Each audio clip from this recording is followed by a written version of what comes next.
Hi, Coach. My name is Mike Lawler. I'm the head football coach at Stillman Valley High School in Stillman Valley, Illinois. I wanted to first say thank you for purchasing this DVD on practice organization. I hope the information that follows will help you and your staff better organize your practice and give you some new ideas about how to go about organizing a practice if you are indeed having troubles in that area. Overall, our goal here in Stillman Valley is to practice offense and defense every night of the week and give each of those segments the same amount of time each night of the week. We believe that by giving our athletes constant daily repetition with the fundamentals of both offense and defense, at the end of the week we will be farther off ahead than just choosing one night a week to focus in on each. We also hope to provide you with some ideas for some drills and structure ideas throughout the course of the DVD. The offensive segment is geared towards an option type of offensive system. However, I believe that the overall structure can be used with any type of offensive system, and you just simply have to change the drills that would better incorporate your offensive system than the option offensive system that we run here in Stillman Valley. I hope you enjoy the DVD, and if you ever have any questions, please feel free to contact me, and I will provide that information at the end of the DVD. Thank you again.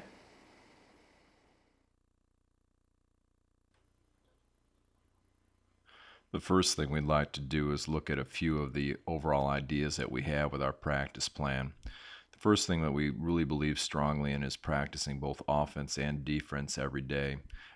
We also like to keep the same drills and the routines the same the other day to increase efficiency. We also like to practice fundamentals every single day, and we believe that we will need to practice at a very high tempo and getting as many repetitions as possible throughout the course of practice. We really feel if we do these things, we have a chance to be a great football team as a whole. One of the other things that we believe in strongly is a little quote that we often talk about, that consistency is your greatest ally, inconsistency is your greatest enemy. And we really believe in this thought process with our program, that we believe if day in and day out we can go out and do the same things at practice, we really train the kids better overall versus doing different things every single day. Our overall practice plan looks something like this. Our pre-practice lasts approximately 10 minutes. Our stretch is about 10. We'll tackle every day for 10 minutes, have a defensive breakdown for approximately 20, 7-on-7 sessions for 10 minutes apiece, then go into team defense for approximately 25 minutes. Our offensive groups are then broken into 4 groups of 10-minute segments apiece, and then we'll finish up with 25 minutes of team time at the end of our offensive segment. Again, each of those groups A through D, we will break down later and show you exactly what we do in those groups to go ahead and try to get the maximum potential out of our kids and the maximum repetitions of breaking up assignments amongst our coaches. As you can see, we're at about 2 hours and 50 minutes total, but 20 of that is pre-practice and stretch. That puts us at about 2.5 hours on the field. As the year goes on, we try to cut out about 1 to 2 minutes for each of those groups. There's 12 segments. It cuts out about 20 minutes. So by the end of the year, we're down to between about 2 hours and 2 hours and 10 minutes total time on the practice field. We start each of our practices with a short time we call pre-practice. And during our pre-practice, which is approximately 10 minutes long, we give our kids something to do productive as they begin to make their way out onto the practice field. After school, we of course have a bit of a transition time as far as what we're going to do with them from the time they get out of school, get dressed, and get down to the practice field. And rather than standing around talking to one another and so on, we give them drills to do as soon as they come out into the field. These drills are often done at half speed and so on, but we still feel like we can get some very positive things done. Our offensive line will work on their footwork and their steps. Running back and receivers will do some ball drills and just some simple catching type of drills. Defensive line and linebackers will do some reads, and we use this time with our defensive backs to do a lot of our one-on-one pass coverage drills. Quarterbacks can go over their option reads. We are an option type of offense, along with their throwing progressions. And if we just see any particular individual struggling in certain areas or certain groups that are struggling with doing certain things, it gives us a little extra time at the start of each practice, which then transmits into, I think, some positive things for our kids by giving them a little extra practice time at the start. We use our pre-practice time to explain and fix any problems that we've encountered the day before we anticipate having during practice that is about to take place. And if we anticipate that we're going to need to make some changes or some tweaks in the game plan, we do these during the pre-practice, walk the kids through the ideas so that when we actually take the field, we're ready to go full steam ahead. I'll show you just a couple of things that we do here. For example, our offensive linemen here, you can see them working on their steps and their footwork as they're coming on out of their stances and so on. And you can see that they don't have their helmets on or anything along those lines, but they're working on their zone steps here, coming out of their stances and getting a little bit of extra practice time in. Defensive line wise, you can watch our defensive line going against some other offensive linemen working on a shuffle down, working on some of their one-on-one reads, getting a handful of reps again before each practice. And it's just a good way to get things loosened up a little bit and a good way to go ahead and get things started prior to practice. After our pre-practice, we go into our stretch time of our overall practice, and this takes about 7 to 10 minutes. A couple years back, we stopped doing the traditional straight static stretch and went to more of an active type of stretch, which involves a couple things. We usually generally just take some sort of warm-up lap, but with pre-practice, they're in pretty good shape there. We then have our 10-10-10 active stretch, our static stretch, and then we'll do some agility runs to finish things up. Basically, what we're looking to do in our 10-10-10 is to go ahead and do some sort of walking stretch, jog for 10 yards, and then a walking type of stretch again. Our static, again, is our straightforward stretch where we just kind of do where they used to do in the old days. We just sit and do some sort of passive stationary stretch. And then, of course, we'll finish up with some agility runs. I get asked often with our active stretch what we're looking to do there. We have about 6 or 7 things that we do. As the kids are jogging, or I should say stretching during the first 10, they'll do a chest tuck where they'll pull the knee up to the chest and stretch things out that way. They'll do a front walking lunge where they'll lunge forward, stretch out the thigh and the hips. A side lunge where they'll face sideways and stretch to the side as they walk. A thigh pull where they're pretty much grabbing the ankle, leaning forward and pulling the thigh muscle back to stretch. A toe touch where they're going to lean forward, touch the toes as the opposite leg comes up in a straight line behind them, and a hip flexor where they'll roll out their leg and their hip to get the hip warmed up there as well. And then what we do is usually give them a minute or two just to do a little static stretch. So anybody that's got a little bit of a pull in some area, they can go ahead and stretch out on their own. And then we do a couple of agility runs, some karaoke step, back pedal, etc. You see, we've just gotten done with our practice lap here, and the kids will form up lines. This is towards the end of the year. You can see them again. They're going to start here with a little thigh pull, or I should say a chest tuck as they're pulling it up to their chest, a little jog in the middle, and then a couple more pulls. Again, as the year goes on, we probably get a little bit sloppy at some of this stuff here, but they're doing a thigh pull here, an ankle pull as they go up. And what we find is between pre-practice, taking the warm-up lap, and then doing a handful of these stretches, we very, very rarely ever have any sort of overall pull. And we just find like we get a little bit more out of it than just sitting in lines and statically stretching. We then go into our pursuit drill, and we think this is a great way to start some tempo. We like to practice defense first. We get our hitting out of the way early in the practice, and that's why, again, we'll start with a defensive type of pursuit drill. We do 2 basic things. We're going to do a sideline pursuit type of drill and then a turnover type of pursuit drill. On the sideline pursuit drill, 11 defensive players will face me, the coach. 1 running back will be sitting on each hatch mark. I will then drop the defense down onto their stomachs. They'll pop up, and one of the halfbacks will take off on a sprint towards the sideline. Everyone needs to attempt to get on an angle to touch the runner and get them down, whether it's 5 yards, 10 yards, or 30 yards down the field. The turnover drill very quickly is to pop people down on their stomachs. They pop up. We'll throw the ball out to one of them. They catch it and get up the nearest sideline. We think this helps with teaching some angles, and it's also just a good way to get your defensive practice off on the right foot and get some good hustle right from the start. If they don't hustle, they come back and do it again. As you can see, the kids here have run in from their stretch. We have a running back sprinting off to the side. People are getting angles, again, whether it's 5, 10, 30 yards down the field.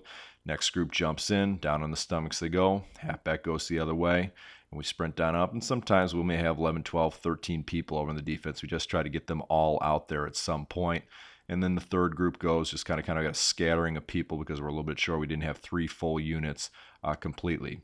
First group pops back in there by this point. At this point, they've walked back, gotten ready to go.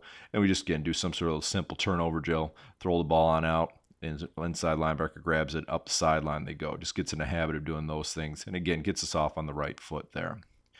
Our defensive position breakdown now comes up next. And what we emphasize first is the fact that you're going to have to find a way to organize things. We have, for the most part, a 4-coach system with multiple coaches in certain areas. Currently, we have 3 defensive back coaches, 3 D-line coaches, an inside linebacker coach, and a defensive end coach. In the areas that we only have 1 coach, it's because we have a shorter amount of players, and so they'll coach all 4 levels at the same time. All 3 levels, excuse me. The other 3 2 positions will have 3 coaches, one at the freshman, sophomore, and varsity. If I only had 3 coaches for each, I'd have a defensive back, a D-line, and an inside linebackers coach, and we would break things down similar to what I have there with the amount of coaches we have. Past years, we've only had 7 coaches, and that's how we broke things down, and we're able to continue to get the repetitions we needed in practice. And if I only had 2 coaches, I would probably have a defensive backs coach and then a D-line inside linebacker combination coach instead, because I think a lot of those drills are somewhat similar, and you can go ahead and rep them. They'll just have to be up in a 2-point rather than a 3-point. The next thing that we look at then is from our position breakdown, we'll go right into our tackling progression. This takes about 7 to 10 minutes, 10 minutes at the top, and as the season goes on, all of these times that I presented, we will eventually cut back so that overall your practice time goes from about 2.5 hours and gets cut down to a lot less. As far as our tackling progression, all 3 levels are going to do what we call a hit and lift tackle, a bump off tackle, an angle form tackle, and then we often do some sort of position-specific type of tackle. So we try to get between 3 to 4 tackling drills in. So we have to be very organized, and we have to do things at a very quick rate. They'll get about 2 to 3 repetitions at each particular station and then move on. And again, as the year goes on, we get very, very efficient at doing these particular drills, and we're able to go through them quickly, yet get the same overall repetitions and quality at the same time. Again, we believe tackling is the key to playing great defense. So we make it the very first thing, and we will tackle every single day of the year that we're going to have the pads on outside. First of all, this is a quick look at some of the drills we do. This is our hit and lift drill. Knees are bent, stationary, backs are flat. The defense will come into the offense, we'll pop them up, get a good wrap, and bring them back about 4 to 5 steps and then set them down. We do this with both the right and the left shoulder. From there, we get some sideways movement. We're in a good sideways run. We keep our backs, again, nice and locked in, shoulders are square, and we go ahead and explode up through the ball carrier as we loop back and forth. We try to get about 2 to 3 loops in here. We can get quite a few quick tackles, and we'll go back the other way then when we are done as well, so that we work both the left and the right shoulder here. As you see now they'll go back the other way, work some sideways, and the big thing we try to emphasize is getting that thing north and south up into the person. And then we'll finish up with some sort of angle form tackle. Here you can see we got multiple lines going at the same time. We always try to have somebody out on the offensive side ready to jump in. That way we can keep the lines rolling, and we don't have to wait on a ball carrier to run over and be the defensive guy. Now we jump into our defensive breakdown, which is approximately about 20 minutes, depending on the time of year again. We'll first look at our position breakdown for D-line. The general things that we like to do with our defensive line is we always like to do some sort of punch drill, some footwork type of drills, some release drills, some one-on-one block recognition drills, and then some trap drills. And again, with these 5 categories, we've got about 3 to 4 minutes for each category. We can get a handful of repetitions, but because we're doing this every day, the repetitions add up during the course of the week, and then obviously add up over the course of the year. As you can watch here, we're doing some punch drills. This particular year, this past year, we had a tremendous amount of defensive linemen for whatever reason. So we're going to have about 11 to 12 groups here, and I'll have 2 groups going at the same time. one group will be changing while the other group is going so that there's no waste of time. And again, on their knees, a 6-point punch. We're getting the hands up into the chest. All of these drills are available on my defensive line drill DVD, and we get into them in much greater detail than what I can here watching these things fairly quickly. And again, we just continue to move these drills along. They go from a 6-point punch right into their 3-point stance and punch. And after a couple days of practice, because we keep the drills the same, we're able to flow one drill immediately into the other drill and not waste any time at practice. Another drill that we like to do is our trap drill. We call it a 4-on-2 trap drill. We're going to have 4 offensive linemen. We're going to have some down blocks and then a trapper coming across. The 2 defensive linemen are in outside shades. They're going to read either down block and squeeze down, or they're going to read trap and explode up into the trapper. And again, in this particular case, we have about 3 to 4 groups going.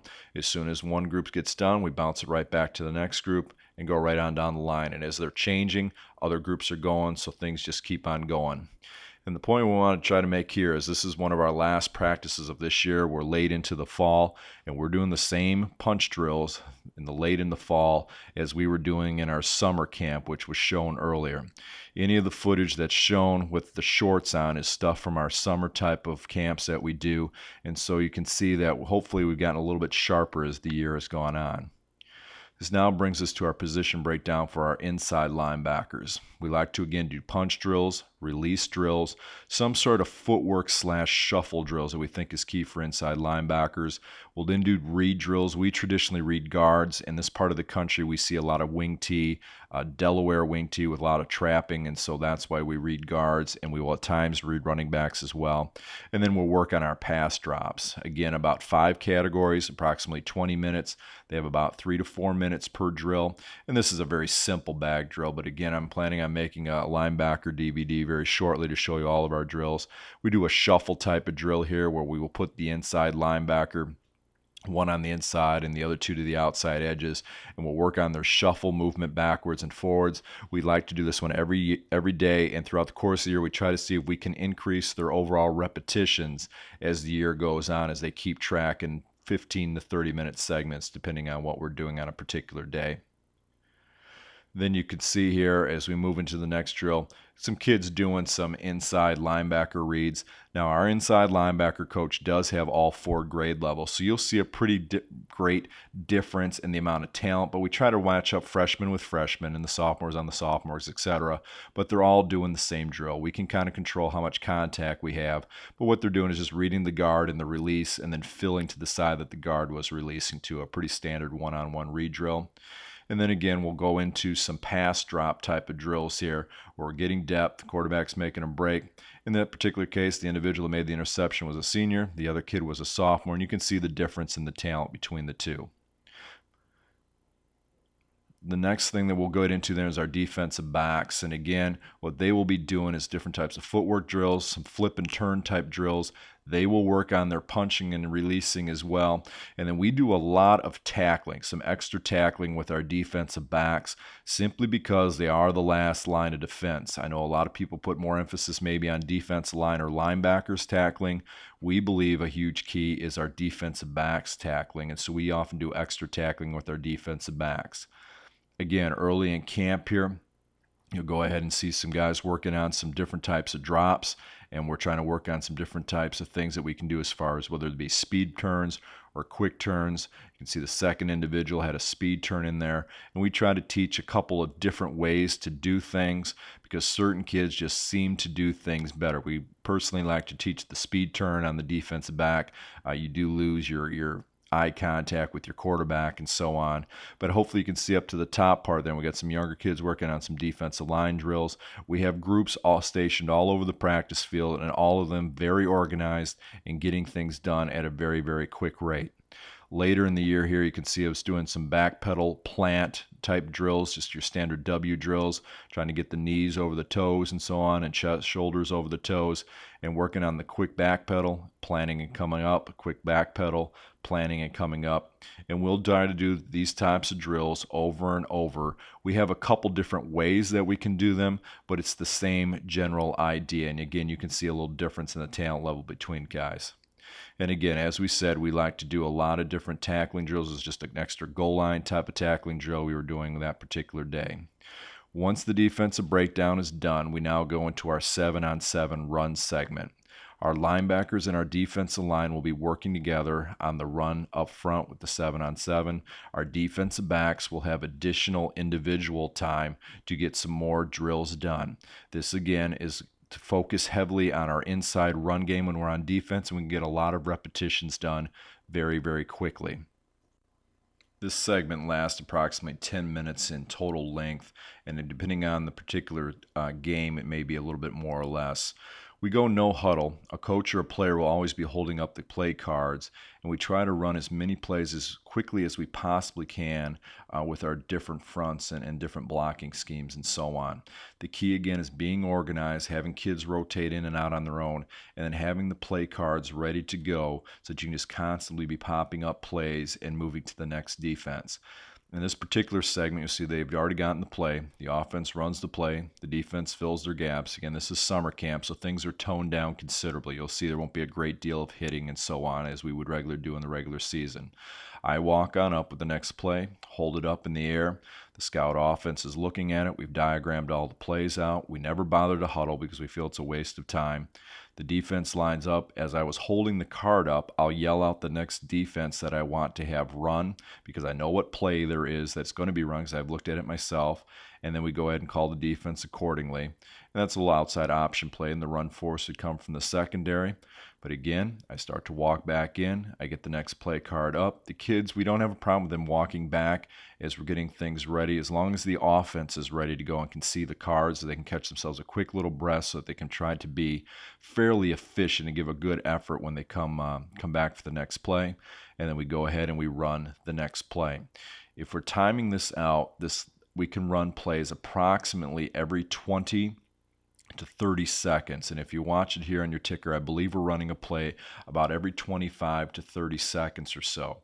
So within a 10-minute play time, we can get at least 20, possibly up to 30 repetitions against the run game. By doing this 2 days a week, we're going to get 60 repetitions against their inside runs as a whole. And we believe that's a pretty good amount of repetitions to get in a fairly short amount of time. And again, if any kid screws up, we just kind of coach them off to the side, but we keep the plays running. We try to keep things at a fairly quick pace here as a whole. And you can see here, this is late in the season, same type of thing. The only thing that we change late in the season is as the year goes on, we try to have somebody that's maybe hurt, a manager, something like that, that'll hold the plays up. And that way, as a coach, I can kind of watch things a little bit closer and so on.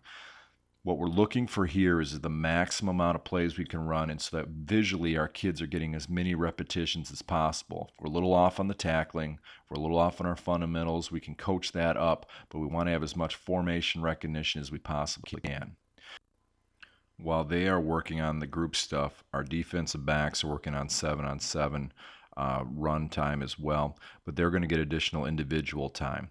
They will work on one-on-one route recognition, some seam drills, and then just some additional types of drills that we think might be needed for whatever opponent we happen to be facing, whether it's a running and or passing type of opponent.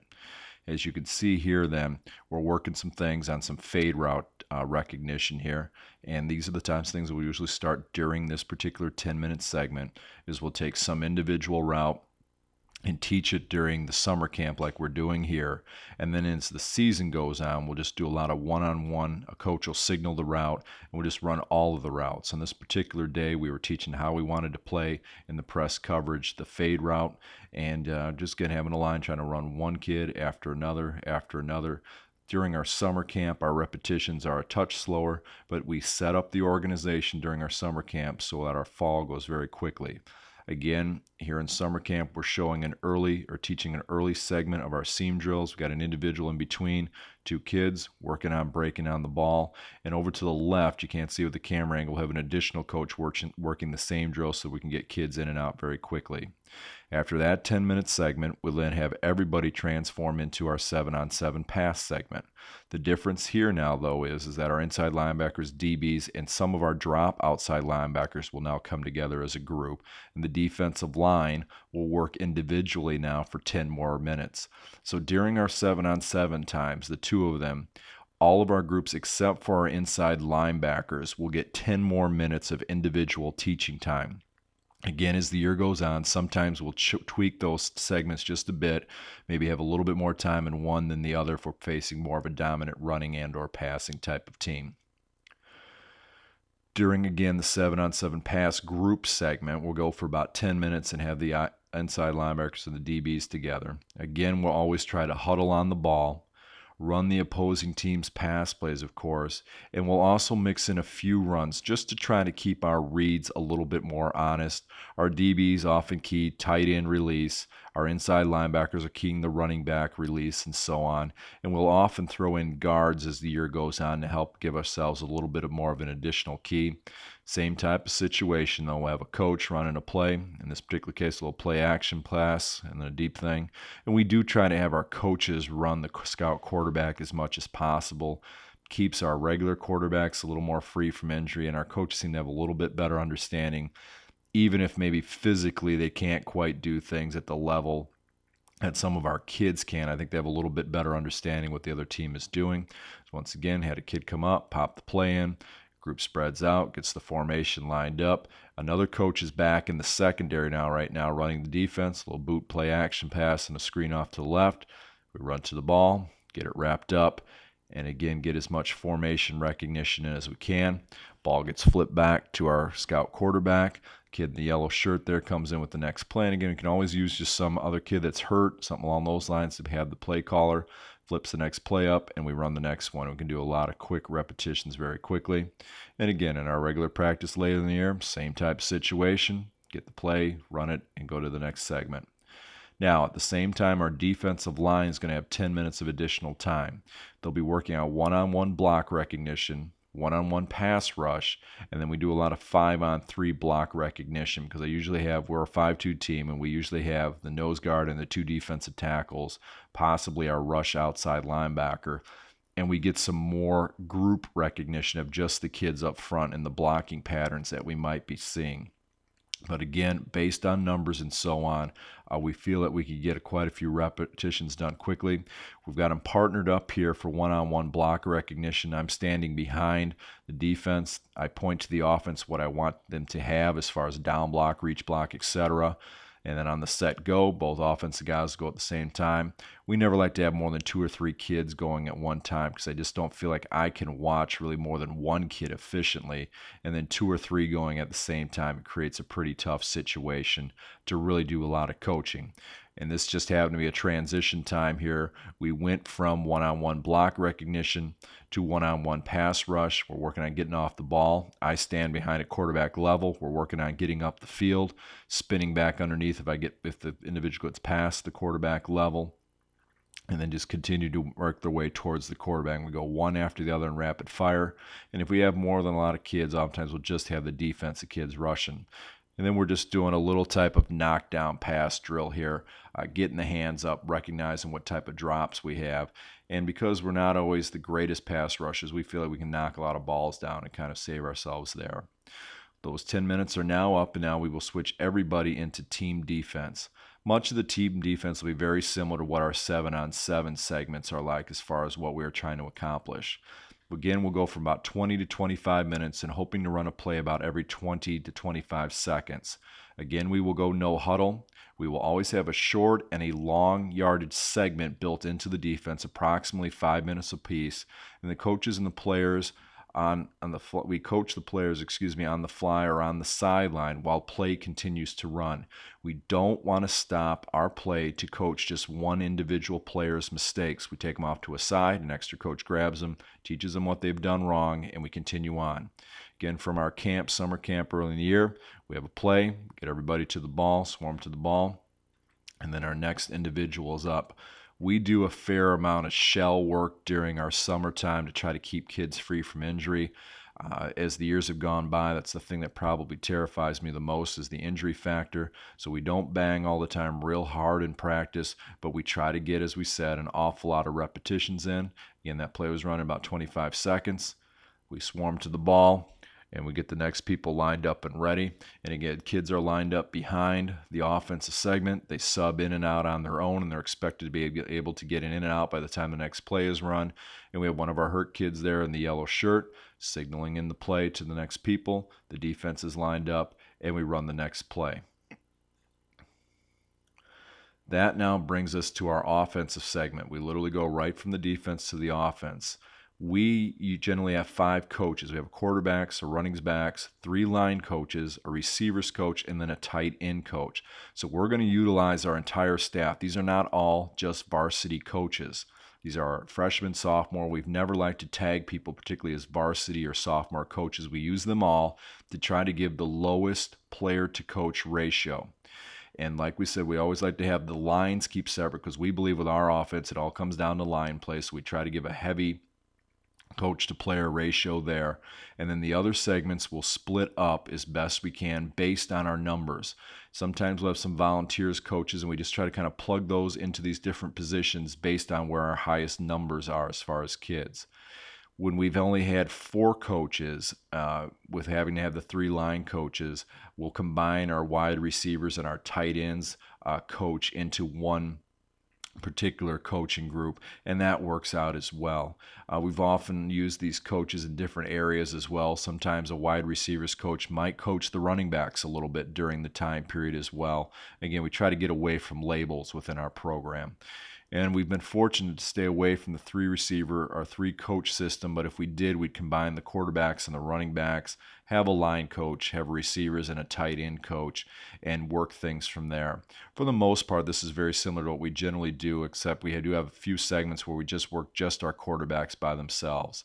And if I only had 2 coaches, I would certainly work the skill coaches together, and then I'd work the line together. And I think you could still get a pretty decent practice. You just have to tweak things a little bit and do the best you can with just having 2, because that's, for many people, the situation that they're in. The first segment we just simply call Group A. You can call it Period A, call it whatever you want to call it. It's 10 minutes long, and here's how we break things down.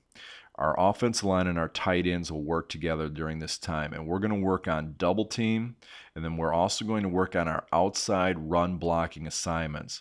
One of the problems that we found often was with having just the line together the entire time is that often tight ends never had any time to work on assignments with the offensive line. We do a tremendous amount of double teaming, so we'll work our tight ends and tackles double teaming, our guards and tackles together double teaming, and then we'll have just a short time where they can go ahead and work a few offensive plays so that they know their assignments. Again, in the background, you can see the other groups working. You've got some quarterbacks and fullbacks behind the line, some receivers down in the background.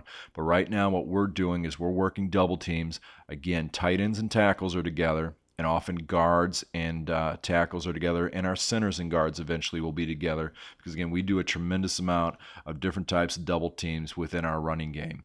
Most of our running game is based on having a double team at the point of attack. We'll do that for probably 6 to 7 minutes. In the last 3 minutes or so, we will go ahead and run offensive assignments, including our tight end. What I like to do is have a right side and then a left side. The right side will run a play. The left side will be getting ready. Left side will now run a play and go, whatever that play happens to be in the assignment. And as soon as they're done, I'll call out the play to the right side, and they'll run a play quickly while the left side's walking back and getting ready. Our Group A for our running backs then is they will be working on some footwork bag drills, always some sort of ball security drill, and then some running drills. And in this particular thing, you'll see a 3-legged type of drill that we like to try to do. And we believe we can get an awful lot of things out of this segment for our running backs. If I only had to pick one thing for me, it would probably be ball security of some sort, because turnovers are obviously so critical and so key to games. I'll give you some quick footage on some of the things here. You can watch them here. Doing some just quick footwork drills up and down the bags. We always try to have a lot of footballs over there. And in this particular case, we have one coach, all 4 levels be working together at this particular case. Then we just do your standard handoff drill, about 10 to 15 yards apart. We emphasize, and hopefully you can see they're overemphasize rolling over the ball at this time. and trying to keep the drill somewhat under control, yet still keeping a decent pace. And that's one of the tough things with this drill. We'll work both the right arm and the left arm. By having all the levels together, though, the seniors can often coach the freshmen up, and you actually get through things quicker than what you might think. So another quick little drill we do, just a little speed turn type drill, a little three-legged drill, if you will, where we learn to drop that hand down. You can see the one person stumble there, but we learn to try to drop that hand down when you're getting knocked off balance, get the hand down, be able to pop back up and get the other way. And then we're just doing an explosion drill here. We have some bags. It's kind of a ball security, and we teach them to explode through as well. For us being an option, our quarterback and fullbacks will be working together. They're working on meshes, option reads for the veer and for the midline. If we weren't running option, I'd have probably a lot of the backfield together working on the timing on the offensive running plays. I've often found it interesting how many teams will turn the ball over, not because of a great hit, but because things are not timed up between their running backs and quarterbacks. And so we spend a tremendous amount of time on this. Our centers are actually included in this as well, is they are going to be snapping the ball to our quarterback. We set cones at where we want our aim points at, and we have our defensive read people here as well. And again, this is for us. We are an option type of team. And because this is camp, you'll see that we'll have a couple extra fullbacks back in there. But as our season goes on, we wind this down so we have one fullback, one quarterback, one center, and then the defensive people so we can get reads very, very quickly. But you can see even here now, and we try to emphasize sprinting on through the line of scrimmage as well. We're getting plays off about every 10 to 20 seconds here. We can get an awful lot of repetitions very quickly. And then in Group A for our wide receivers, we're working on our stalk block progression. We'll work some on our crack back block. And then we'll also work on takeoffs and releases. And what we're looking for in the takeoffs is we never want to false step, that is shuffling our feet before we're leaving the line of scrimmage. It throws the timing of routes off, and it throws the timing of your blocks off as well.